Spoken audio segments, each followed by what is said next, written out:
नमस्कार, स्वागत है आप सबका हमारे खास कार्यक्रम में। मैं हूं कवीन सचान और आज बात करेंगे हम घुमंतू जनजातियों की। जी हां, जब हम और आप किसी भी बड़े शहर या किसी कस्बे में निकलते हैं तो कई बार सड़क के किनारे आपको कई परिवार वहां पर रहते हुए नजर आते हैं। यही वो लोग हैं जिनकी संख्या अगर मैं कहूँ तो करीब 6 करोड़ है जिनकी आबादी देश में, और 1500 से ज़्यादा इनकी जनजातियाँ हैं। इनके बारे में जो इनके हक हैं उनके क्या हैं, और सड़क पर रहने वाले ऐसे लोगों के बारे में सरकार के पास या उसके एजेंडे में क्या योजनाएं दिखती हैं और उन तक पहुंचती क्या है, उनके दुख दर्द को समझने की कोशिश करेंगे और साथ ही ये भी समझेंगे कि असल में ये लोग इस तरह की ज़िंदगी क्यों जीते हैं। लेकिन उससे पहले उन पर यह खास रिपोर्ट।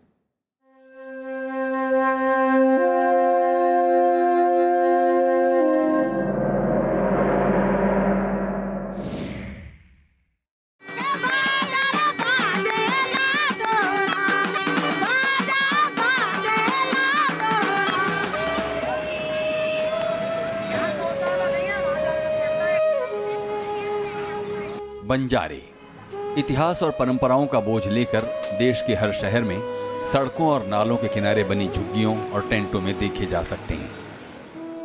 ये बंजारे रोजी रोटी की जुगाड़ में दिन रात खटते रहते हैं। इस काम में पुरुषों के साथ साथ महिलाएं भी अहम भूमिका निभाती हैं। पुरुष जहां एक तरफ गर्म लोहे की पिटाई कर औजार बनाते हैं तो दूसरी तरफ महिलाएं लोहे को गर्म करने वाली भट्टियां चलाती हैं। सदियों से भट्टियों में लोहा कूटते पीटते इनके इरादे भी इतने पाषाण हो गए हैं कि 21वीं सदी में भी ये लोग खुद को नहीं बदल पा रहे हैं। हम तो लवार भूबड़ी हैं, लोहा पीटने वाले। हम तो ऐसे ही रहते हैं, कमाते खाते मौज में रहते हैं। आधुनिक मशीनों और औजारों ने इनका रोजगार लगभग खत्म कर दिया है, लेकिन ये लोग अपने परंपरागत कामकाज को छोड़ना नहीं चाहते हैं। बहुत कम है, काम ही नहीं चलता है। दूसरा काम करते नहीं है, पढ़े लिखे हैं नहीं, क्या करें।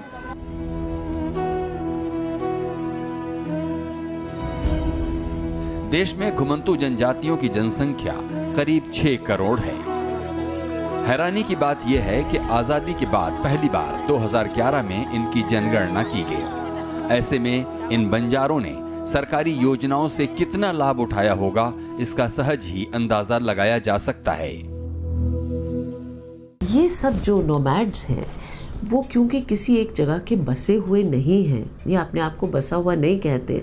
एक तो इनकी ये बड़ी समस्या ये हो गई कि उनको उनकी बेनिफिट्स और सुविधाएं नहीं मिल पाती हैं। दूसरा, क्योंकि इनके पास घर नहीं है, रहने को जगह नहीं है, तो जिन सुविधाएं जिनको हम और आप यूज़ टू हैं या इवन स्लम एरिया में भी कुछ ना कुछ मिल जाता है, उनसे ये बेचारे वंचित रह जाते हैं। घुमंतू जनजातियों में महिलाओं की स्थिति और भी बदतर है। तमाम सरकारी योजनाओं से महरूम, सड़क किनारे टेंटों और झुग्गियों में रहने वाली बंजारा महिलाओं को तो रोज शौच जाने से लेकर महीने के उन कठिन दिनों तक में संघर्ष करना पड़ता है। हाँ, महीने फिर भी यहाँ शौचालय जाते हैं तो परेशानी होती है। अब ऐसा हो कि अपने घर में भी हो तो और अच्छा होता है। वो हमारे लिए टंकी नहीं है, हमारे बच्चे बहुत परेशान है। एक एक डब्बे के लिए पानी लेने जाते हैं तो फेंक देते हैं, और नाले हम में नहाने को तो 2-2, 3-3 दिन हो जाते हैं। रोड पर हमारी सास हुई थी पानी के लिए, उसका बीच में से टांग टूट गई, 80 साल की है। शिक्षा, स्वास्थ्य, पोषाहार और मातृत्व सुरक्षा जैसी योजनाओं तक इनकी पहुंच नहीं है। कई ये हैं कि घर पे भी हो जाते हैं, हॉस्पिटल में भी होते हैं। महिला सशक्तिकरण और विकास को लेकर सरकार के अनेक दावे हैं, लेकिन बात जब घुमंतू जनजातियों की आती है तो आंकड़े मौन हो जाते हैं। महिला और बाल विकास मंत्रालय की ओर से जितनी भी योजनाएं चलाई जा रही हैं, उनका लाभ भी इन घुमंतू महिलाओं को नहीं मिलता है। कहाँ पैदा हुआ था?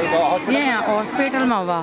प्राइवेट हॉस्पिटल में। प्राइवेट में। सरकारी में तो नहीं? सरकार में हमें पता भी ना सरकारी का। सितंबर 2000 में दुनिया के लगभग सभी राष्ट्राध्यक्षों ने एकमत होकर संयुक्त राष्ट्र में शताब्दी विकास लक्ष्य अर्थात मिलेनियम डेवलपमेंट गोल को स्वीकार किया था, जिसमें लिंग भेद खत्म करना, महिला विकास, शिशु एवं मातृ स्वास्थ्य में सुधार करना अहम था। लेकिन जब बात इन घुमंतू जातियों की आती है तो वही ढाक के 3 पात। ये लड़की है। हाँ, सरकार ने कुछ पैसे नहीं दिए इसके लिए? कुछ भी नहीं दिया। क्या तो रे, कुछ भी नहीं करते हमारे। इसको कोई टीका का कभी लगाते हो? वहीं लगवाया था सरकार के वहीं, फिर तो दोबारा तो नहीं लगाया। बैंकों में हम कहाँ की कमाई दे, बैंक में जमा करे, हमारे पास क्या चीज है। मुद्दा ये है कि इन महिलाओं की स्थिति में कब सुधार होगा।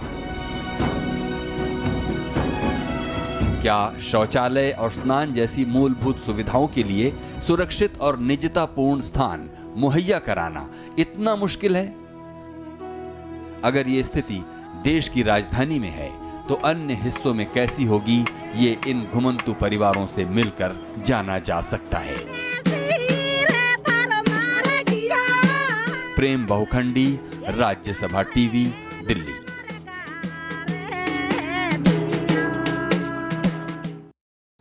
जी हाँ, आज हम बात करेंगे घुमंतू जनजातियों की, यानी कि जिन्हें हम बंजारे के नाम से जानते हैं, और उन परिवारों में महिलाओं की स्थिति क्या है, उनके लिए जो स्कीम्स चल रही हैं देश के अंदर, क्या वाकई उनको मिल रहा है लाभ, और उनकी इन हालात के लिए असल में किस तरह की स्थितियाँ जिम्मेदार हैं और बदलाव की ज़रूरत कहाँ पर है।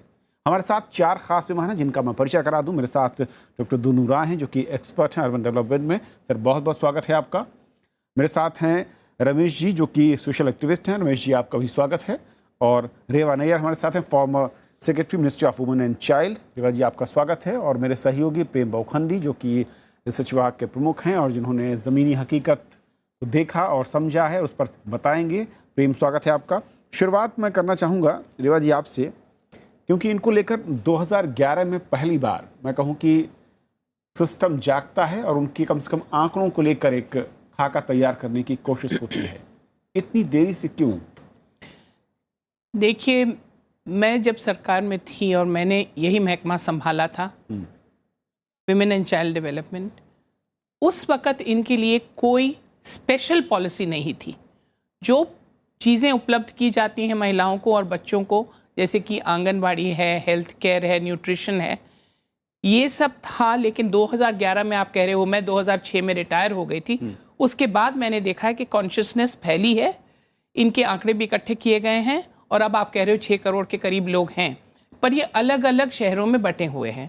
मैं नहीं समझती, क्योंकि ये लोग शहर में आते हैं तो एक ठिकाने पे रुक जाते हैं, तो मैं नहीं समझती कि जो स्कीम्स हैं आंगनवाड़ी वगैरह की, अगर इनके पास ना हो, एक आंगनवाड़ी खास ना खोली जाए तो इनको मिल रहा होगा। मुझे नहीं लगता कि इनको उपलब्ध हो रहा है इस वक्त हेल्थ की फैसिलिटीज़, हॉस्पिटलाइजेशन की फैसिलिटीज़, या कोई रैन बसेरा जहां इनके छोटे बच्चे हों या इनके बूढ़े लोग हों, उनको हम एक छत दे सकते हैं। मुझे नहीं लगता कि उनको मिल रहा है इस वक्त ये, तो इस पर ध्यान देने की बहुत ज़रूरत है। देरी के साथ शुरुआत हुई, जो इसमें कहें कि बहुत ज़्यादा वक्त बीता है। बहुत ज़्यादा वक्त बीत गया। प्रेम, आपने क्योंकि ज़मीन पर जाकर देखा, समझने की कोशिश की, हर शहर में इस तरह के मैं कहूँ कि तंबू लगे हुए हैं, छोटे छोटे जो स्लम एरियाज़, वहाँ पर रहने को मजबूर हैं, मेट्रो के किनारे हो या फिर कई बार सड़कों के किनारे देखते हैं। असल में क्या ये, कुछ लोग ये कहते हैं कि लगातार ये लोग क्योंकि मूव करते हैं एक जगह से दूसरी जगह, इसलिए तमाम योजनाएं इनके पास तक नहीं पहुंचती हैं, या वाकई स्थिति से उलट है? कई जगहों पर ये 10 साल, 20 साल, 30 साल तक रहते हैं, और किस तरह की इनके सामने बड़ी परेशानियां जो खुद महसूस करते हैं कि शायद उससे वो हर रोज़ 2-4 होते हैं। यही अचंभित करने वाली बात है कि आखिर ये चारों तरफ दिखाई दे रहे हैं। शहर में जहाँ चले जाइए, थोड़ी दूर में चले जाइए, इनके डेरे बने हुए हैं। जहाँ तक इनके घुमंतू प्रवृत्ति का सवाल है, ये सिर्फ नाम के ही घुमंतू रह गए हैं। अगर दिल्ली के सराय रोहिल्ला में 65 साल से लोग रह रहे हैं, 65 साल, वो कह रहे हैं कि हमने आनंद पर्वत को अपने सामने टूटते हुए देखा है। वो कह रहे हैं कि हमने सराय रोहिल्ला के आसपास जंगली जानवरों को देखा हुआ है। दिल्ली के कल्याणपुरी में 35 साल, 40 साल से रह रहे हैं। और ऐसी बाकी जगह में आप देख लीजिए, मेरठ चले जाइए, आप सहारनपुर चले जाइए, आप मध्य प्रदेश चले जाइए, इंदौर चले जाइए, सब जगह आपको मिलेगा 35-40 साल से। स्थिति यह है कि किसी को ये दिखाई नहीं देते। स्थिति यह है कि पॉलिसी मेकर, सरकार, ब्यूरोक्रेट्स उनके आसपास से गुजरते हैं, लेकिन कभी इन पर ध्यान नहीं देते। स्त्रियों की हालत तो बहुत ही ख़राब है। मैडम कह रही हैं आंगनवाड़ी की बात, आंगनवाड़ी नज़दीक में है ही नहीं उनके, आंगनवाड़ी कहीं मिल ही नहीं रही है उनको। उनके आसपास RT शिक्षा का अधिकार कानून, वो उसका सरेआम उल्लंघन हो रहा है। स्थिति बेहद खतरनाक है, बेहद नाजुक है इनकी। डॉक्टर धनु साहब, 6 करोड़ लोग आबादी में कहूँ मोटे तौर पर जो है सरकारी आंकड़ों में है, इससे हो सकता है ज़्यादा भी क्योंकि 2011 के आंकड़े हैं। क्यों ऐसा है कि नज़रअंदाज हैं ये? क्या अलग अलग जगहों पर छोटे छोटे मैं कहूँ कि टुकड़ों में ये लोग हैं, छोटे छोटे कैंप में रह रहे हैं, गरीब हैं इसलिए है, या फिर ये वोट नहीं है लोगों की नज़र में, राजनीतिक दलों की नज़र में, इसलिए अब तक अनदेखे हैं? इसके शायद 2 कारण हैं।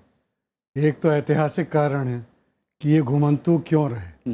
ये असल में जनजाति उस प्रकार की नहीं है, ये एक ज़माने में व्यापारी हुआ करते थे। इनका काम ही था नमक, धान, अनाज ये सब एक जगह से दूसरे जगह ले जाना।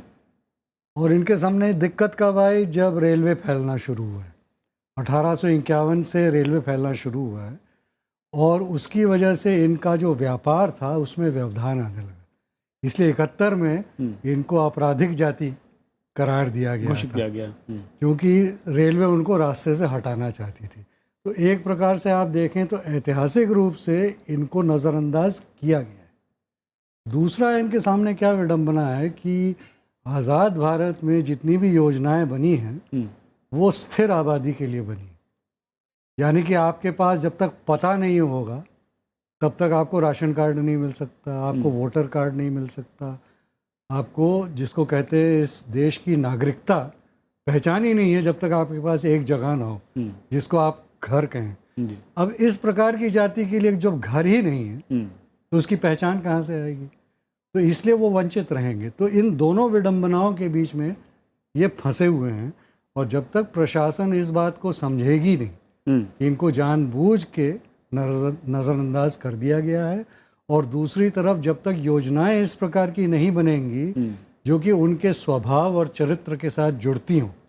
आंगनवाड़ी स्थिर है जी, लोग घूम रहे हैं, एक जगह पे भी हैं तो भी उनकी वहाँ पे स्थिरता नहीं है, कोई पट्टा नहीं, तो इसलिए उनको आंगनवाड़ी से कोई लेना फायदा नहीं मिल रहा है। लेकिन मैं थोड़ा सा बोलना जी, मैं प्रेम आपका साथ हूँ। लेकिन रमेश जी, जो कहा डॉक्टर दुनू साहब ने, मतलब जानबूझकर एक तरीके से नज़रअंदाज किया गया क्योंकि वो एक सरकारी सिस्टम के शायद रास्ते में एक रुकावट के तौर पर जो उन्होंने 71 का जिक्र किया उसके बाद का। इसके बावजूद आज के दौर में 21वीं सदी में दुनिया तेज़ी के साथ बदली है। हमने अपने सिस्टम को, चाहे वो सामाजिक हो या फिर सोशल हो या फिर दूसरे मैं कहूँ कि आर्थिक तौर पर हो, उस लिहाज से क्या अभी भी ये कहीं नहीं ठहरते हैं? क्योंकि जिस तरीके का हुनर इनके पास था या इनके पास है उस लिहाज से भी नहीं। देखिए, मुझे लगता है कि यह समझने की ज़रूरत है कि ये लोग हैं कौन। दरअसल हमारे देश में हजारों ऐसी जातियां हैं जिनको हम घुमक्कड़ जनजातियों के रूप में जानते हैं। और जैसा कि दोनों जी ने बताया कि 1871 में ब्रिटिश सरकार द्वारा इन्हें अपराधी जनजाति घोषित कर दिया गया, क्योंकि 1857 में, जिसको हम लोग प्रथम स्वतंत्रता का आंदोलन कहते हैं, उसमें ब्रिटिश सरकार बहुत सी जातियों को, और जिनमें खास तौर से नोमैडिक समाज थे, उनको बहुत ही शक की नज़र से देखती थी, क्योंकि वो लोग बिखरे हुए थे, उनके अलग अलग कल्चर थे, उनका रहन सहन, काम करने का तरीका बिल्कुल विभिन्न था। तो सरकार को ये लगता था कि ये हमारे लिए एक बड़ा खतरा हो सकते हैं। तो 1871 में उनको अपराधी या जराइम पेशा जनजाति घोषित कर दिया गया। ऐसा होने के बाद उन पर तरह तरह की पाबंदी लगा दी गई। उनसे कहा गया कि आप बिना पास के थाने में रिपोर्ट किए बगैर अपना गांव छोड़कर नहीं जा सकते। तो इन सब पाबंदियों की वजह से, और उन पर तरह तरह के अत्याचार हुए, उनका शोषण हुआ, पुलिस द्वारा उनका दमन हुआ, तो उनका जो असल में ट्रेडिशनल सोर्स ऑफ लाइवलीहुड था जिससे वो गुजारा करते थे, वो खत्म हो गया। वो लोग एक जगह से दूसरी जगह जाते थे, वहाँ उनकी एक तरह से इंतजार रहती थी लोगों को, गांव के लोगों को, क्योंकि वो बहुत ही कुशल कारीगर थे, तरह तरह के औजार बनाते थे। तो उनका जो ट्रेडिशनल जो सोर्स ऑफ लाइवलीहुड था वो डिस्टेबलाइज हो गया। तो और आधुनिकता के नाम पर जो चीजें आई, जिसमें रेलवे भी एक थी, उसमें समाज के एक बहुत बड़े वर्ग को लाभ तो हुआ, लेकिन एक ऐसा समाज जो घुमंतू था और वो एक स्थान से दूसरी जगह पर आ जाकर अपनी रोजी रोटी पालता था, उसके लिए इस आधुनिकता से बहुत बड़ा खतरा हुआ। खतरा, और वो एक तरीके से वास्तविक तौर पर सड़क पर खड़ा हो गया आज जाकर। प्रेम, आप कुछ कहना चाह रहे थे, लेकिन उस समय एक सवाल है कि क्या वाकई जिस तरह का सिस्टम उन लोगों के पास था, या वो जिस तरीके से व्यापार करते थे, जो उनके पास हुनर, जिसके बात रवि जी कर रहे हैं, समय के साथ उन्होंने भी खुद को नहीं बदला, बदलने की कोशिश नहीं हुई, और भले ही अंग्रेजों ने उन्हें, मैं कहूँ कि घोषित कर दिया हो आपराधिक श्रेणी में डालकर उनकी जातियों को, लेकिन क्या आज़ादी के बाद कभी उन पर सरकारों ने कोई काम करने की कोशिश की, उनके जीवन को बदलने के लिए कोई कवायद? मैं अपनी बात को दुनू सर की बात से जोड़ना चाहूँगा कि उनके पास लोकलाइज लेवल पे आइडेंटिटी कार्ड है, उनके पास वोटर आई कार्ड है, उनके पास आधार कार्ड है, उनके पास राशन कार्ड भी है। और ये कोई सरकारी स्कीम में या किसी सरकारी सिस्टम में नहीं है, लेकिन कल्याणपुरी में रह रहे हैं तो स्थानीय नेता ने बन के उनका वो बना दिया है। ये तो हो गई बात एक। दूसरी बात जो आप बात कर रहे हैं उनके हुनर की, तो टेक्नोलॉजी है, टेक्नोलॉजी का विकास एक फॉर्म से दूसरी फॉर्म में होगा, लेकिन अफसोस की बात है कि न तो इन पर किसी ने तकनीकी स्तर पर ध्यान दिया है। इनके पास एक हुनर है, उस हुनर को आगे विकसित किया जाए। सरकार की बहुत सारी योजनाएं हैं जिसमें वो कहती हैं कि लोगों को आगे बढ़ाया जाए, उनके हुनर को बेहतरीन किया जाए। इनका हुनर वहीं का वहीं पड़ा हुआ है। मशीनें आ गई हैं, आधुनिक तरह से औजार बनने लग गए हैं, खेती कम हो गई है, खेती में नए तरह की मशीनें आ गई हैं, और ये अभी भी वही पुरानी चीज़ों को बनाए जा रहे हैं। घरों के अंदर अब आपको उस तरह के औजारों की ज़रूरत नहीं पड़ती है जो औजार ये बना रहे हैं। इस वजह से क्या हुआ है कि इनका धीरे धीरे रोजगार तो इनका ख़त्म होना शुरू हो गया है। अब इनके पास जब तक अल्टरनेटिव कोई सोर्स ऑफ इनकम नहीं होगा, जब तक इनके पास इनके लिए कोई नई स्कीम्स नहीं चलेंगी, और इनके लिए इनके हुनर को देखते हुए वो बनानी पड़ेगी। दोनों साहब, क्योंकि आज के दौर में सरकार बहुत सारी स्कीम्स चला रही है, मैं देखता हूँ कि अलग अलग वर्गों के लिए, अलग अलग इलाकों के लिए स्पेसिफिक स्कीम्स आ रही हैं, लेकिन क्या अभी भी आपको लगता है कि जो जिन्हें इम्प्लीमेंट करना है उस नज़र से ये इनको नहीं देखा जा रहा है, इन जातियों को नहीं देखा जा रहा है, ये एक बड़ी चूक हो रही है? स्कीम ही गलत है, क्योंकि इनकी ज़रूरत कुछ और है। एक चीज़ मैं इसमें और जोड़ देना चाहता हूँ, ये जो 6 करोड़ का नंबर गिनाया जा रहा है, ये सब समान नहीं है। बंजारा एक जनरल कैटेगरी मान लीजिए, उसके अंदर लंबाडी भी है, पिंडारी भी है, घोर भी है, और वो अलग अलग है। असल में देखा जाएगा राजस्थान में ये अपने आप को राजपूत कहलाते हैं।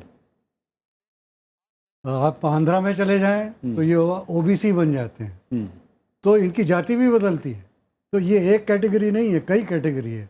और जिसका ये जिक्र कर रहे थे कि इनको आपराधिक क्यों ठहराया गया, उसका इतिहास है। अंग्रेज बम्बई से दिल्ली की जो राजमार्ग बना रहे थे उसमें पिंडारी आड़े आए, और पिंडारियों ने इनके ऊपर हमला किया था कि यहाँ से सड़क नहीं जाएगी, क्योंकि सड़क जाएगी तो इस आधुनिकता से हमारी रोजी रोटी खत्म हो जाएगी। तभी से ये आपराधिक जनजाति ऐलान किए गए। तो इस इतिहास को देखते हुए अगर ये व्यापारी हैं, इनके अलग अलग पहचान है और अलग अलग कलाएं हैं, तो आपको उस प्रकार की योजनाएं बनानी पड़ेंगी जहाँ पे उनका एक घुमंतु जो चरित्र है उसकी रक्षा करते हुए। अब जैसे कि पासपोर्ट जो है वो कहता है आप इस देश के नागरिक हो, राशन कार्ड क्या कहता है, वो कहता है आप इस घर के मालिक हो। तो अगर आपका घर शिफ्ट कर रहा है तो आपको ऐसा एक कार्ड देना पड़ेगा जो कि उनके साथ साथ भी चले और वो सुविधा उनको हर जगह मिल पाए जहाँ पे वो जाते हैं। अगर उस प्रकार की योजना बनेगी तो शायद इनको कुछ फायदा मिलेगा। पर इनकी अगली पीढ़ी के लिए मैं कहना चाहूँगी कि बच्चों के वर्तमान में शिक्षा के लिए कोई ना कोई सुधार करके इनके बच्चों को स्कूल में डालना चाहिए। जैसे बंदिक मजदूर को करते हैं, हम नॉन फॉर्मल एजुकेशन दिलवाते हैं, इनके बच्चों को भी पढ़ाना लिखाना चाहिए। अब सरकार ने बहुत भारी नेशनल स्किल डेवलपमेंट कॉर्पोरेशन खोली है, उसमें जो इनके अपने स्किल्स हैं उनको उसकी डेवलपमेंट करने के लिए एक हिस्सा होना चाहिए, ताकि इनकी आगे की जो जनरेशन है, जो आगे की पीढ़ी है, उनको भी कोई रोजगार मिले, कोई ट्रेनिंग मिले।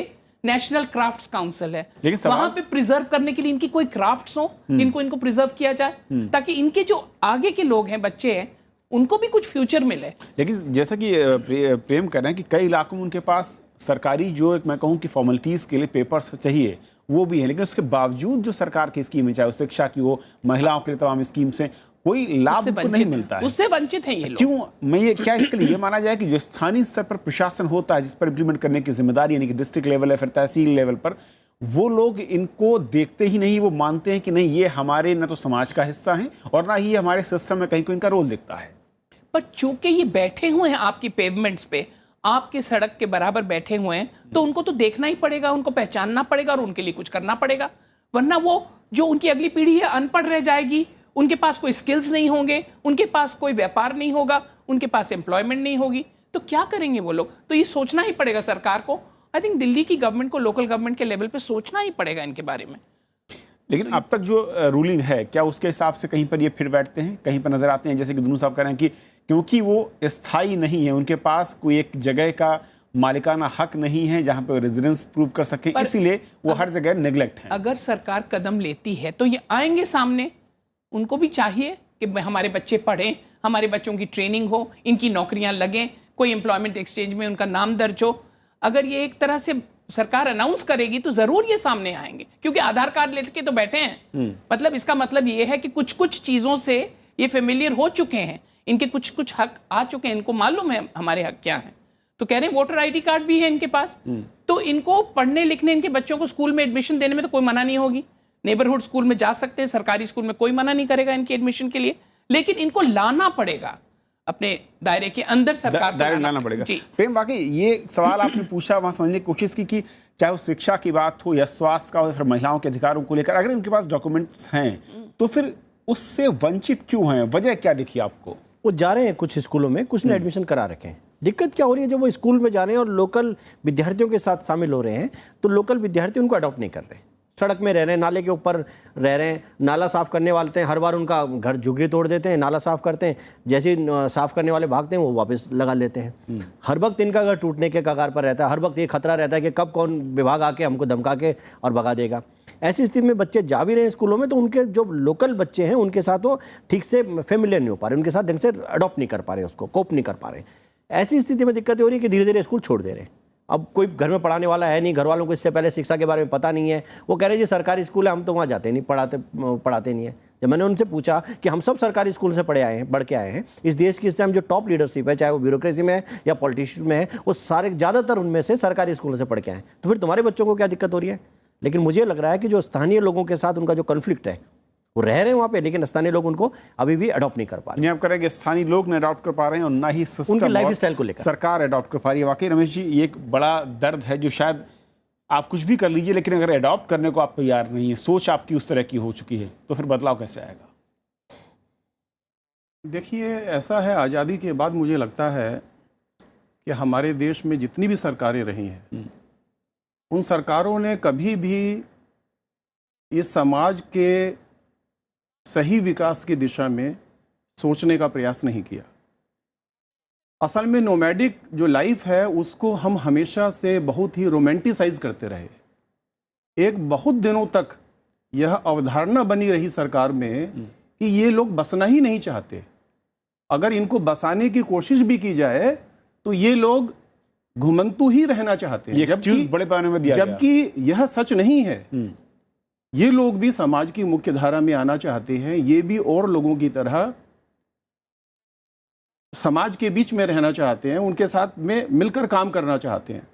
लेकिन यह जो अवधारणा है, इस कारण इनको समाज की मुख्य धारा से बहुत लंबे समय तक काट कर रखा गया। और दूसरी चीज़ ये है कि यह जो विकास की धारणा है कि अगर किसी के पास में वोटर आईडी कार्ड है, किसी के पास में आधार ये है, तो इससे उनको समाज के वो सभी अधिकार मिल जाएंगे जो दूसरे लोगों को मिलते रहे हैं, तो यह सही नहीं है। इनमें से अधिकतर लोगों के पास में वोटर आईडी कार्ड है, लेकिन जाति के प्रमाण पत्र नहीं है। वोटर आईडी कार्ड इसलिए है कि वहाँ के जो स्थानीय नेता हैं वो इनको वोटर आईडी कार्ड दिलवाने में मदद करते हैं, क्योंकि उनको लगता है कि अगर ये चुनाव में भाग लेंगे तो कहीं ना कहीं उससे हमें फायदा होगा। अब हम इनको घुमंतु जनजातियां कहते हैं। जनजातियां तो कहते हैं, लेकिन ये लोग शेड्यूल्ड ट्राइब्स नहीं है, नहीं आते। इनमें से बहुत से लोग तो एससी में भी नहीं है, ओबीसी में भी नहीं है। और जैसा कि दोनों जी ने कहा कि ये जो जातियां हैं कोई एक जाति नहीं है, अलग अलग इसके अंदर गाड़िया लोहार हैं, इसमें नट हैं, इसमें सपेरे हैं, इसमें कलंदर हैं, इसमें जोगीज हैं, सैकड़ों ऐसी जनजातियां हैं। और उनके लिए एक बहुत बड़ी समस्या ये है कि जब वो एक जगह से दूसरी जगह पर जाते हैं तो उनकी जाति की परिभाषा ही बदल जाती है। वक्त की कमी है। दुनू साहब, एक आखिरी बहुत संक्षेप में आपके रिएक्शन चाहूँगा कि इनको बदलने, इनके हालात को बदलने के लिए आपकी नज़र में सीधा और एक आसान तरीका यहाँ से शुरुआत हो सकती हो? ये जो बात आ रही है समाज की मुख्य धारा में इनको लाने की, मुझे लगता है कठिनाई इसी में है। क्योंकि जो मुख्य धारा है वो है लोगों को आप बसाहट की जगह पे फ्लैट दे देंगे।